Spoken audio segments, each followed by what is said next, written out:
The hot desert sun beat down as she methodically loaded ammunition into the Apache. Just another invisible technician on the crowded airfield. For 3 years, no one had bothered to learn her name or story. They'd walk past, barking orders, never making eye contact. The pilot approached to check her work, casual and dismissive as always. Then her shirt rode up just slightly as she reached overhead. His eyes caught the classified geometric tattoo on her lower back. His coffee mug shattered on the tarmac.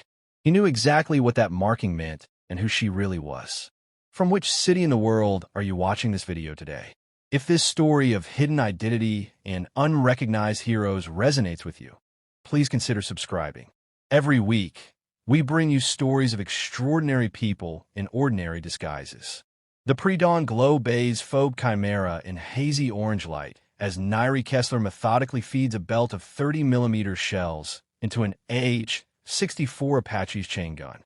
Unlike the other technicians working in pairs, laughing and sharing stories, Nero works alone. Her military issue cap is pulled low, her movements precise and economical. Nothing wasted, nothing flashy. The familiar weight of the ammunition in her hands is almost comforting after 3 years of the same routine. Day 847, to be exact, though no one on base would know she keeps such careful count. Her fingers move with practiced precision, loading each round with perfect spacing, her mind simultaneously focused on the task and cataloging the activities around her. Across the tarmac, 2 junior mechanics glance her way, their voices carrying in the still morning air. "Who's the solo act?" one asks, a new transfer based on his fresh uniform and unweathered skin. "Kessler. Been here forever." Keeps to herself. The other responds with a dismissive shrug. "Weird one, huh? Just quiet." Does the work of 3 people, though. NRA gives no indication she's heard them, though. She catalogs the conversation along with dozens of others she absorbs daily. Intelligence gathering takes many forms, and being forgettable has its advantages. Captain Axel Blackwood approaches with a clipboard, his boots striking the tarmac with unnecessary force. His voice carries even more unnecessary volume, as if speaking to someone hard of hearing rather than just a subordinate. "Kessler, need you to handle Hangar 3 when you're done here." The new kid screwed up the missile alignment on the second bird. Nairi nods once without looking up. "Yes, sir." And requisitions needs the inventory from yesterday. Should have been done already. Another nod. No protest about the additional workload piled at top tasks that would normally require a team of 2 or 3. Blackwood walks away, already shouting orders at someone else. 2 privates passing by snicker at the interaction. "Morning, General Nobody," one says with a mock salute. The shell casing NRA is holding slips slightly, clattering to the ground. She silently retrieves it, face betraying nothing, though the nickname stings more than she would admit. Not because of wounded pride, but because of how dramatically ironic it truly is. From across the airfield, Major Thorne Merrick watches the interaction, his expression unreadable beneath aviator sunglasses. He's the squadron leader, known for his precision flying and demanding standards.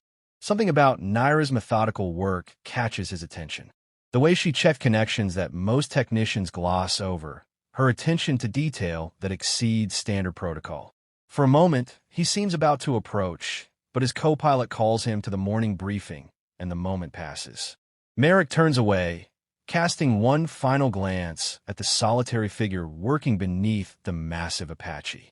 Nick continues her work, fingers tracing connections others routinely overlook, checking and double-checking the firing systems that will soon be unleashed in combat. Her internal monologue plays softly in her mind. Day 847. Still no sign they know who I am or why I'm really here.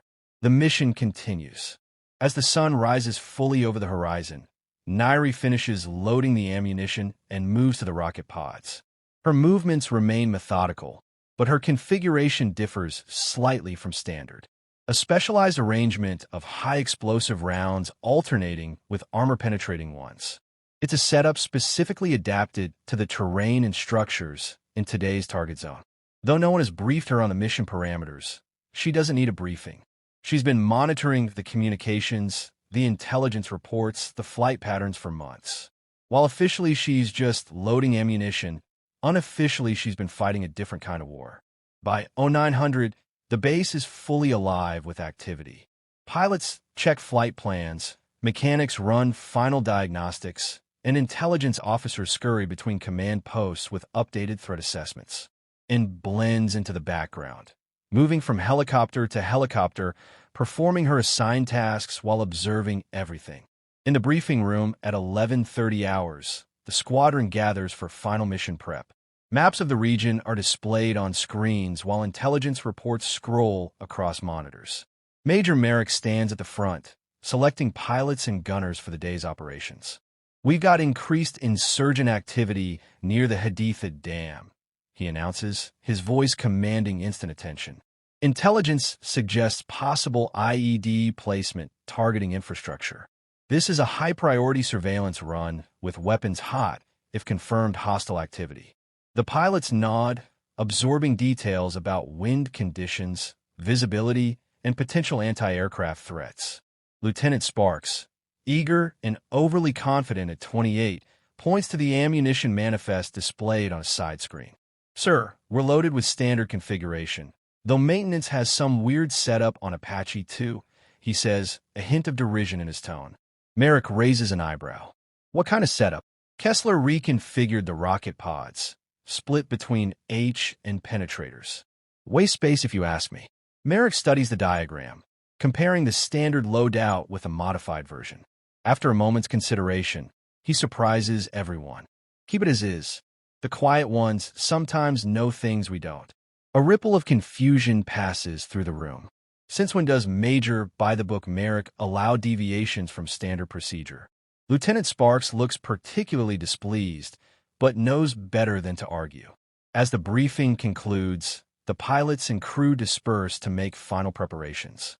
While others break for lunch in the mess hall, Nair works through the hour, rechecking missile systems and making subtle adjustments to targeting parameters. Her focus is absolute, unbroken by hunger or fatigue. Lieutenant Commander Royce Callahan, a visiting intelligence officer with perfect posture and cold eyes, observes her from a distance. Unlike the others who ignore Nairi, Callahan watches her with calculated interest, making subtle notes on his tablet. There's something predatory in his gaze, something that suggests recognition beyond her cover identity. Naira is aware of his attention, but gives no sign. She's been watching Callahan since his arrival 3 days ago, noting his unusual access to communication systems, his late-night transmissions, and a particular interest in today's mission parameters. As final preparations begin, Major Merrick approaches Naira directly, something he's never done before. His shadow falls across her work area, causing her to look up with carefully calibrated surprise, as if enthused to being directly addressed by senior officers. "The left rocket pod. You're running an unusual configuration," he states. "More observation than accusation. Better for the limestone structures in the target area, sir," Neri responds softly, her voice surprisingly authoritative despite its quietness. It's the voice of someone used to being listened to, momentarily breaking through her carefully maintained facade. Merrick nods, clearly impressed by the tactical assessment. As Naira reaches high to secure an ammunition bay, her shirt rises slightly. Just below her lower back, the edge of an intricate geometric tattoo becomes visible. Not random art, but a precise pattern with embedded numbers and symbols. Merrick freezes mid-sentence, his mind flashing to classified briefings, redacted files with those exact symbols, a mission dossier from Yemen 4 years ago. The symbol of an elite unit officially listed as disbanded after a catastrophic operation. A unit whose members were either dead or reassigned to deep cover positions.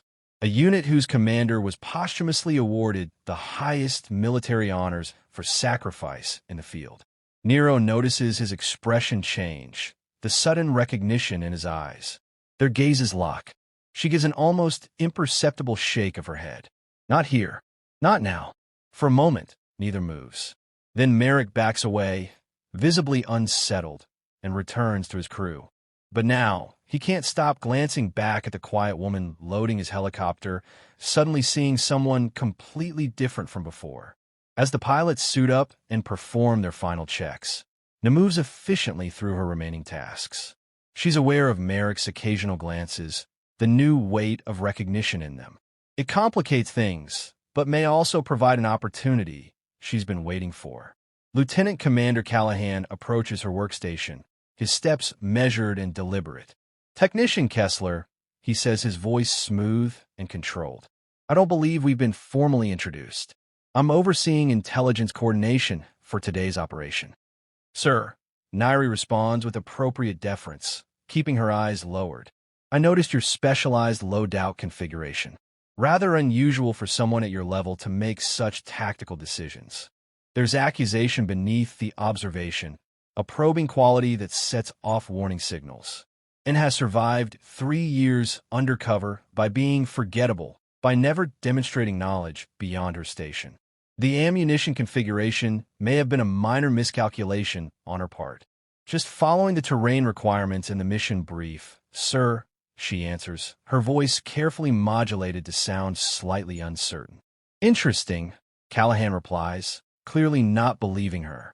"I wasn't aware maintenance technicians receive detailed terrain briefings." Before Nero can formulate a response that won't further raise suspicions, Major Merrick intercedes, approaching with purposeful strides. "Commander Callahan, we need to discuss the communication protocols before takeoff," he says, effectively drawing Callahan away from his workstation. As they walk away, Nia catches Merrick's subtle backward glance, a clear indication that he's created the diversion intentionally. The recognition in his eyes earlier wasn't just shock. It held respect, even deference. He knows who she is, or at least has some idea. The question now is what he intends to do with that knowledge. The airfield erupts into organized chaos as final preparations complete. Pilots climb into cockpits, ground crew clear the tarmac, and the massive Apache engines roar to life, kicking up swirls of desert dust. Nia steps back to the appropriate distance, watching as the deadly machines she's helped prepare lift into the air. As the helicopters grow smaller against the harsh blue sky, Nero makes her way toward the mission control bunker. There, amid the technology and communications equipment, she'll continue the real work she's been doing for 3 years, monitoring for the evidence she needs, watching for the traitor who has eluded her for so long. The pieces are finally falling into place, and today's mission may provide the final confirmation she seeks. But with Major Merrick now aware of her, the carefully constructed cover identity she's maintained is beginning to crumble. Time is running out, both for her mission and for the pilots currently flying into what she suspects may be far more dangerous than a simple surveillance run. The mission control bunker hums with electronic activity as screens flicker with live feeds from Apache gun cameras. For attack, helicopters approach the target zone near the Haditha Dam, their movements synchronized and deliberate. Officers monitor communications while intelligence analysts track thermal signatures and movement patterns on the ground. Neri stands quietly in the back of the room, her presence barely acknowledged by the others. She monitors technical readouts on a secondary screen, focusing on data streams that nobody else seems concerned with, transmission frequencies and signal patterns that reveal more than just helicopter performance. Major Merrick's voice comes through the main speakers, calm and focused. Apache 1 approaching waypoint Charlie. No visual on targets yet. Switching to thermal. Lieutenant Commander Callahan leans forward, studying the main screen with unusual intensity. Intelligence suggests hostiles may be using the Eastern Tunnel network. Concentrate your search there. His eyes narrow slightly. The intelligence briefings she'd accessed mention nothing about Eastern tunnels, and the thermal imaging shows more promising activity to the west. She makes a subtle adjustment to her monitoring equipment, focusing on the source of Callahan's communications. "Copy that," Merrick responds, banking his Apache toward the eastern approach. Apache 2 maintain.